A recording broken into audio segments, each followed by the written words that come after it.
18 মাসের মধ্যে নির্বাচন ও অন্তর্বর্তী সরকারের সমর্থনের অঙ্গীকার দিল সেনাপ্রধান। স্থানীয় সময় সোমবার ঢাকায় রয়টার্সকে সাক্ষাৎকার দেন জেনারেল ওয়াকার। সাক্ষাৎকারে তিনি বলেছেন, নোবেল পুরস্কার জয়ী অধ্যাপক মোহাম্মদ ইউনূসের নেতৃত্বাধীন সরকারের অন্তর্বর্তী প্রশাসনের প্রতি তার পূর্ণ সমর্থন রয়েছে।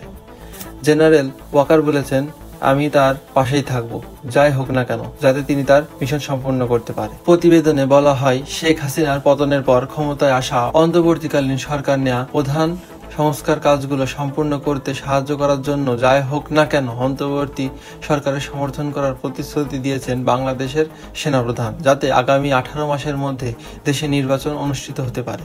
সাক্ষাৎকারে তিনি আরও বলেছেন, সংস্কারের পর গণতন্ত্রে উত্তরণ 1 বছর থেকে 1.5 বছরের মধ্যে করা উচিত।